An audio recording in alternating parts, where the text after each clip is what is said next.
Dahil naghihinagpis pa nga si grade 7 sa pagkawala ng kanyang cellphone, ay heto magluluto nga tayo ng kalahating kilong manok.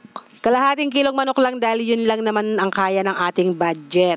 At bago nga tayo magluto ay eto, nag-refill nga muna ako ng toyo, suka, pati na nga ng patis. Dati nga mga condiments ko ay abot-abot kasi nga bili ako ng bili hanggat may pambili.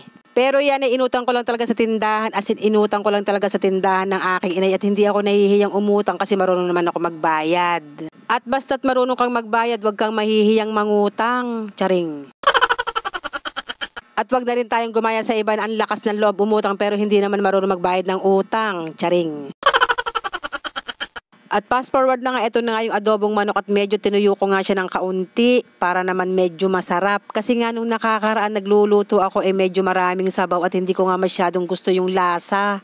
Dati talaga pag nag-aadobo ko ng manok, ito yung tuyo siya at ang pinakasabaw nga lang niya ay yung mantika. Pero dati yun, iba na kasi ang sitwasyon ngayon kasi nga marami na akong pinag-aaral kaya kailangan ko nga magtipid. At eto na nga nung maluto na nga ay kumain na nga muna kami at yung adobong manok nga ay pinagparti-parti ko na. Pinaparti ko talaga yan para naman walang lamangan at wala ngang maubusan ng ulam. Sabi ko nga sa mga anak ko ay magtipid-tipid muna at wag tayong magpanggap na mayaman kung marami naman tayong utang. Charing.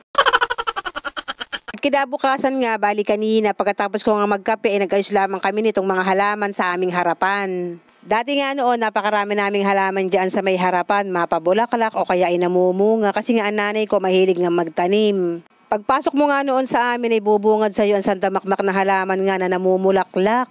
Dati nga rin yung kinatitirikan ng aming bahay ngayon ay meron niyang talbusan, tapos meron din tanim na pechay, mustasa, at minsan nga meron pang patola, upo, ampalaya. Yung bang tipong hindi ka nabibili ng ulam at may mimitas ka na lamang sa harap ng iyong bakuran.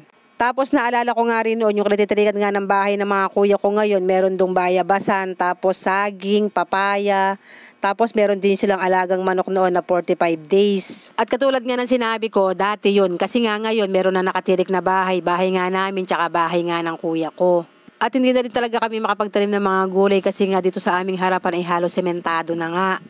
Pero kailan lang nakakapagtanim ako sa paso ng mga kamatis, sili, kalamansi, tapos meron pa nga rin akong malunggay. At doon nga yung nakalagay sa may taas namin sa may terrace, pero nga ngayon hindi nga ako makapagtanim, gawa nga na nandun nga yung manok ng aking asawa.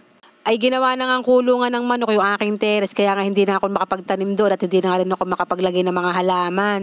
At yung mga tanim ko nga rin halaman sa may bungad ng aming pinto, inalis ko na nga rin kasi nga mula nga na magluto kami sa may aming harapan ay mga nagkamatay na nga siguro nga dahil sa init. At dito nga namin nilagay yung ibang halaman sa may tagiliran ng bintana ng aking inay kasi nga lalagyan nga daw niya ng Christmas light.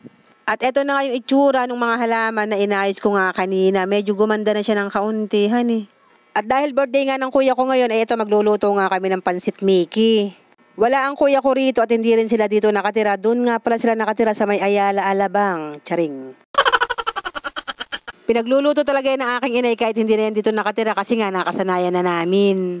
At lahat naman talaga kami ay pinagluluto ng aking inay, mapa-birthday, graduation o kaya kahit anong okasyon. Mabalik na nga tayo sa aming niluluto. Una nga pala namin ginawa ay pinirito nga muna namin yung tokwa at nung maluto nga yung tokwa ay nagisa na nga kami ng sibuyas pati na nga ng bawang. At meron nga din pala yung sahog na hipon dahil nakabili nga ang aking inay kaninang madaling araw. At nung magisa nga ang bawang, sibuyas pati na nga ang hipon ay sinunod na nga itong gulay katulad nga ng sayote pati na nga ng carrots. Pinalabot nga lang ng konti yung carrots pati na nga yung sayote at pagkatapos kayo nilagyan na ng paminta, toyo, oyster sauce pati na nga ng magic sarap.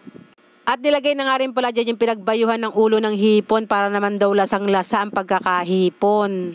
At sabay nga ng paglagay ng repolyo ay nilagay na nga rin itong Mickey.